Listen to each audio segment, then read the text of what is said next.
Hello and welcome to another week's edition of the Weekly Waller Review Show. Exciting weekend ahead of us, but let's quickly reflect on last week's unforgettable Wednesday. We had best guess. It was a good win for Lee. It was. What was unforgettable about it? Unforgotten. Oh, fair enough. It was a good win, wasn't it? Very good win. Yeah. Now, our best guess was one well. Lee McGorian. I want to talk about Lee. Nothing's changed, but just a little bit of confidence. Has seen his results just gone from one extreme to the other. He's a good kid. He's a hard worker. He claims 3 kilos. He rides horses to instructions. I think not only are the races that he's winning impressive, horses like Sambro last week at Randwick. You've got some of the best jockeys in the world riding for our stable: Joe Moreira, Hugh Bowman, other jockeys, and Lee rode that horse to perfection. He got him to settle. Admittedly, there was a gear change. And I'm not saying the other jockeys are doing anything wrong, but I'm showing that's the calibre of rider he is. He's a very good rider. So it's good to see him now getting some wins, because we can now repay him, because owners are obviously willing to put him on. It's very hard to promote an unproven jockey in such a competitive environment, but I think the next 6 months you'll see a lot of Lee, and it's well deserved, because he could have easily packed his bags and gone back home. Very easy. But he stuck to it.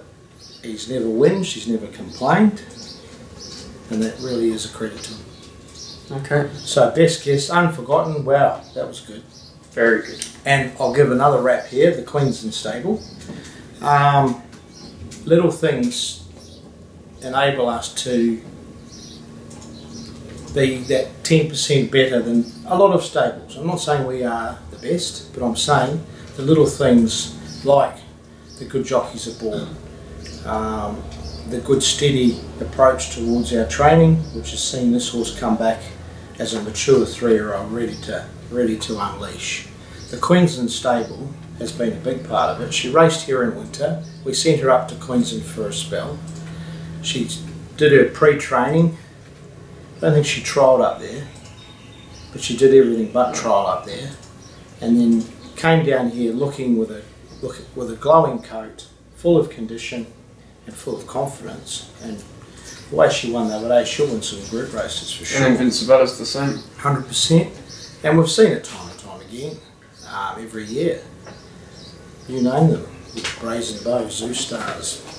I don't think Winx spelled up there, but she certainly had the benefit of that winter environment. And having control of your own stable, your staff, the training programs, gives you the confidence to leave your better horses up there.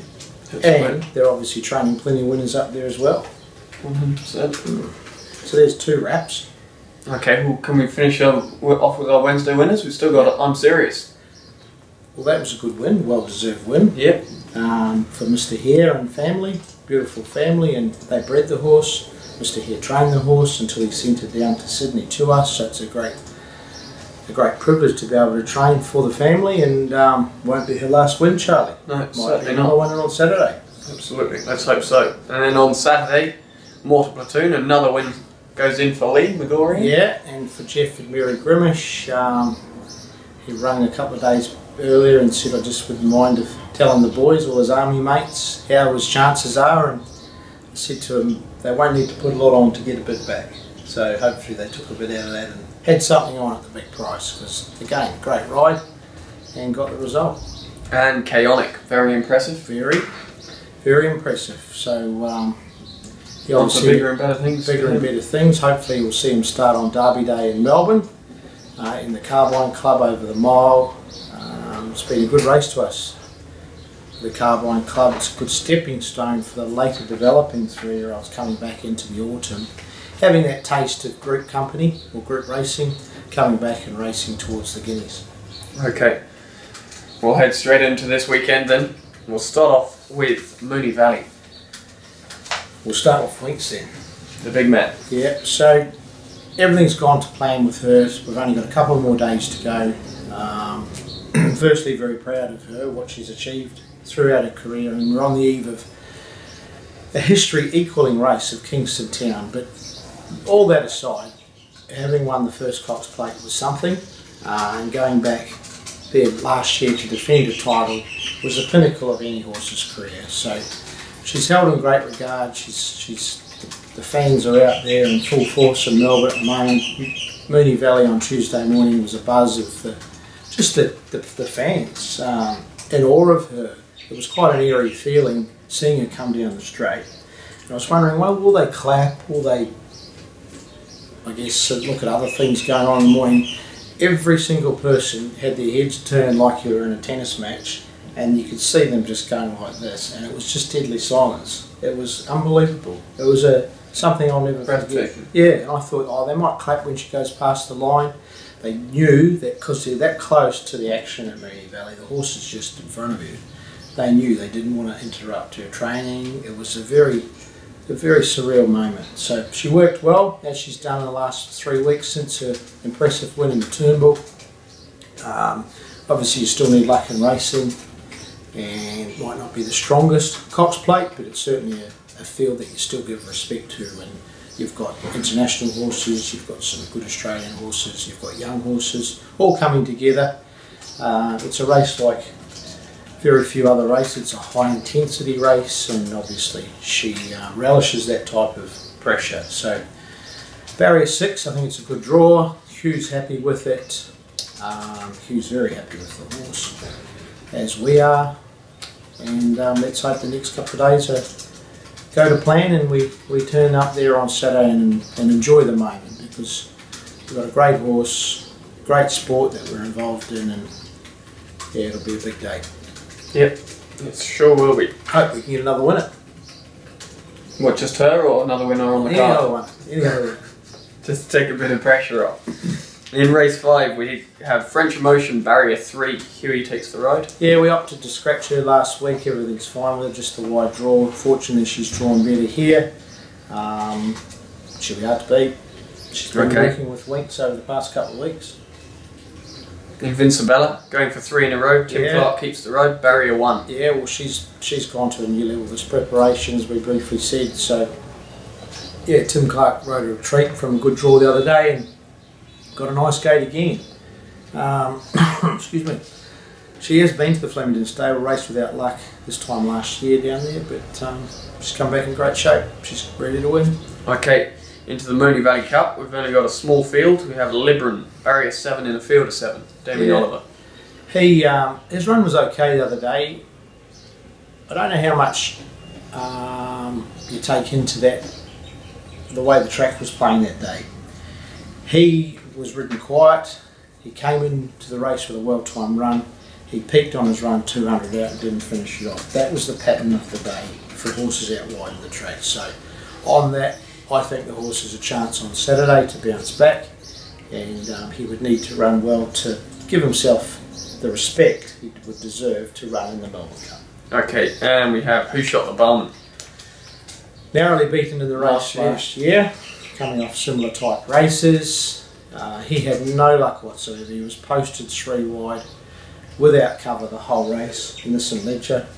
So we've just given him an easy time the past couple of weeks, just freshening him up. He's been to the beach a few times and trip to Melbourne obviously. So he's no stranger to these types of races and deserves respect. He can bounce back. Okay, into the Crystal Mile we have Religify, barrier 3. Huey back on board. Yeah, great run the other day. Huge run. Yeah. He's come back well. You'd expect the valley to suit him. He looks great. The race sort of brought his coat on, or coat out. He's got that copper look in him again. And a good horse. He'll be suited by the weight for age at this type of level. I wouldn't say he's a Group 1 weight for age horse, but the plan's heading towards hopefully Perth with him, and this is a lovely race for him. Okay, and we also have Antonio Giuseppe from barrier 10. We've freshened him up all the best we can and bring him back in distance. I think he was struggling to stay last start. So yeah, just hoping we can get him back into form.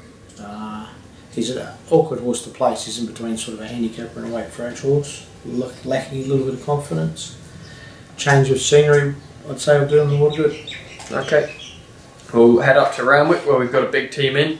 We have Sparky Lad, barrier 4, Thai England. Yeah, Sparky Lad, good run last start. I'd say it's a very strong form race. He's drawn well. He should run well. Okay, and Cedarwood, barrier 3, Glenn Schofield. Disappointing last start, but I think there's a few reasons for that. I don't think he appreciated being in tight quarters. The distance was too short. Track was very firm from memory, so completely different circumstances on Saturday. I'd like to see him have a bit of room and finish off better. Okay, race 2, we have Dagny, barrier 5, on the quick backup. Yeah, shouldn't worry. I had a good look at it this morning, Charlie, and I thought the condition was good. That's obviously the biggest concern when they're going 7 days between runs. I think, although she's got some form on those wetter tracks, I think she'll be better on a slightly firmer surface. You did say she's drawn well. Yes, 5 of 9. Yeah, she can bounce back. You can drop that to her own 6. Okay, Awoke, barrier 2 in a field of 9, Glenn Schofield. Yeah, Sorry, Jason Collins. she hasn't had a lot of luck go her way in recent starts, has she? No, she hasn't. So, Long gap between runs. yeah. When did she race at Rose Hill that Wednesday meeting? Yeah. Yeah. She just about fell. She didn't race that scene? No. Yeah, so have a look at her last start. Hugh almost fell on her. Simple as that. Absolutely bolted. And yeah, we've just waited for the right race for us, so everything looks well. Big chance. And I'm serious. Glenn Schofield takes over. Yeah, I think she'll take a lot of confidence out of last start's win. Plenty of potential. I think on a bigger track you'll see a lot of improvement. Blake Shin got the job done on her last start, but it was an aggressive ride, making sure that she didn't get beat. And through that, he had to use her up at several stages. Never really got into a nice smooth rhythm. So I think on the bigger track, good draw. She can be in the finish as well. Okay, really helpful for the punters in that one then. It's not a punter show. It's not a tipping show. I know. Race 5, we have Wayanka, barrier 10. The track's still a bit soft for him. Oh, now if that track's soft on Saturday, that's not good enough. Unless we've had rain through the week, have we? No. I've just been out on the Rose Hill track, and I can't believe the goodness that rain's done, and obviously the staff. They were out filling in holes, and I give them all a pat on the back. Oh, I thought you meant the rain had done the staff good. Probably has. It was like a desert the last week in Sydney, New South Wales. Poor old farmers. So yeah, everything looks good with the track. Surely it'll be fine by Saturday. The track should be back to good. Surely. And High Mist from barrier 6, Damien Brown.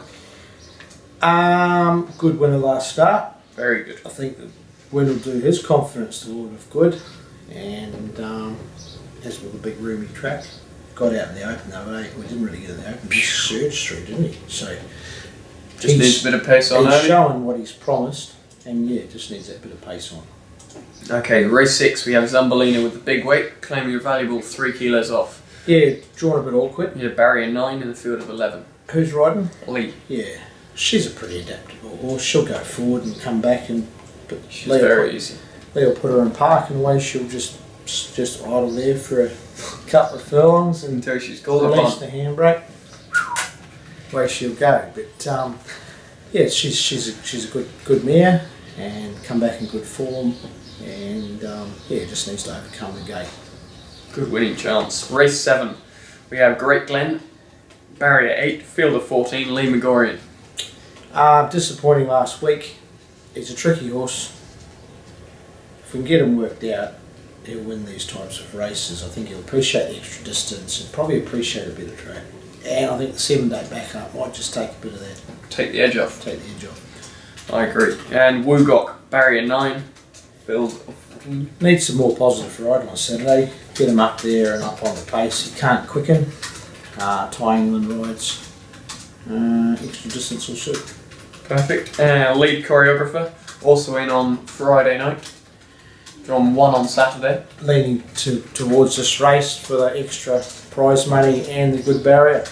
We'll have a good look at the form the next couple of days, but leaning that way. Good runs, the last 2 runs without winning, and he did win well first up, 2,000 metres on a big track pursuit. Okay, Tumultuous, where he's drawn barrier 12, he's also in on Friday night. Probably leaning towards Friday night for that reason, Charlie. He's come back a different horse, much more genuine this prep. Obviously for less prize money Friday night, but confidence wouldn't do him any harm, would it? No, absolutely not. And we have Malmas, who comes up from Melbourne, Norton bit on, 53 kilos. J Ford. Oh, I like the way you're talking here. You like him, do you? Well, I just think the way he's been over racing, should have been just falling out the back of the telly at the 600. Yeah. He's actually stuck on, so. Stuck on well at Caulfield the other day in a pretty competitive race without a lot of speed on. Yeah, so drawn okay? 6. 6 of 14. Yeah. But amazing the Norton, but we had it on Sambro the other day. Yeah. It knocked him back a grade, didn't it? Well, it just tells them to settle rather than asking them nicely. What does it do different? It's just got an aggressive bit. Not sure the science behind it, but it seems to work well with them and they respect it. So that's the big key with him. If we can get him to settle, he'll win some good races. Absolutely. Right, race 8, we have Japonisme, barrier 15. 3 kilos off. He's a Group 1 winner. Well, his work's been okay. The extra distance is a first for him. We'll try him over this, and just withdraw is a concern. So, at this stage he'll run, but we need to be able to make sure the speed maps allow him to find a spot. You wouldn't just roll forward? I don't think so. Okay. Race 9, black on gold, barrier 2. Had a good look at him this morning. He looks fit despite the big gap between runs. So 800 will suit. He's got a good track. Track will be good. Yep. And he's drawn well. Valadero. Needs much better last start. Yeah. Oh, he still run last. Oh, last of 3. Yeah. If you scratch your other 2, he wins. Blake Shin said it was a good run. Yeah, very good run. 1800, optimum distance. Yeah, so it's good to go. He can bounce back. He can't fault the way he looks, working, or the soundness. Okay, and Jaminza, barrier 1. Jane Collett. Yep. Forget he ran around last start. Didn't get any room, daylight, or didn't really. Just forget me run. It was 100%. Very uncharacteristic for him because he never runs a bad race. But I think there was legitimate reasons. Just the way the race was run, and he can bounce back Saturday. Okay, we'll quickly dart up to Doomben, where we have in race 4 the rumour file, Jeff Lloyd, barrier 2. It's a nice race for him. Yeah, and he's racing well. Looks $1 million. Yeah, he does. If he races as good as he looks, he'll be hard to beat. And Carini needs a few scratchings to gain a start. She's drawn barrier 3 with Michael Cahill. She'll appreciate the slightly easier grade. She did her pre-training up in Queensland and raced in the Oaks up there from memory. Wasn't too bad a run either, over the same distance and track, so she can improve as long as she gets a start. She can win if she gets a start. Monasterio in race 5, barrier 6. First up run after running unplaced in the Derby. Yes. Horse as well, his work's been good starting point, but be better over 2,000 later on. Yep, okay, and race 6, Calissimo, barrier 10, Robbie Farrard. Yeah, draw shouldn't worry her too much. She gets back and finishes off strongly. Racing against the older horses here, but not too disadvantaged. Looking at her rating and the weights of the race, I think she's in there with a pretty good chance. Missed running in a 3-year-old race last Saturday when the meeting was abandoned. We could wait and run next Saturday in a 3-year-old village race. Might run her in both. Or Sunday. Sunshine Coast. Bonus race. Race 9, we have Torgerson. 59.5 kilos, barrier 14. It makes things tricky. Well, he's back in winning form, and we briefly touched on how the Queensland stable's been able to turn these horses on, and he's certainly a good example. So, obviously, not suited by the weights this week. No. Well, just a big weight and a wide draw. Yeah. Makes it hard. Last week he was in a set weights race, which would have suited. This week he's got a bad draw and a big weight, so Look, he's racing well, and he's a class horse. He ran 5th or 6th in Epsom last year, so if he can get close to that form, it won't matter where he's drawn, what weight he's got. No, absolutely not. Quickly to Canterbury Friday night, race 3, we have Ballet Baby. Barrier 2, field of 8, Glen Schofield. Yeah, good run first up. We'll appreciate it a little bit further than the first up run, so this race suits. Okay, race 4, we have Gresham, Blake Shin, Barrier 6. Ride him a bit quieter on Friday night and let him attack the line and hopefully get him back on track. Okay, and High Dude, Barrier 4. We'll appreciate the extra distance. There's an 1800 metre race on Cup Day that I think will suit him better. Okay, and Tangmere. Gallop there on Monday morning. All reports were positive. Yeah, he did work well, and Glenn was aboard and liked the way he worked. So Georgie did. I think he's a prep away. He's a lovely horse. 6 months' time, you'll see a good horse. But this is a good stepping stone for him. And then I've got a couple of hours at the Canterbury Food Markets before race 9, race 8, lead choreographer, likely to run Saturday. Likely. Tumultuous will run here, Barrier 2, Ty England. Very hard to beat. And Baser, third up. Second attempt at 19. Attacked the line strongly last start, just got a bit too far back, which is what happens at Canterbury. But attacked the line well. And Raisin Army, Barrier 7. He's improved his preparation since being gilded, and he's bred to get this trip. Should run well. Okay, looks like we're in for a busy weekend. Hope everyone has fun, and I hope Chris has a happy Saturday.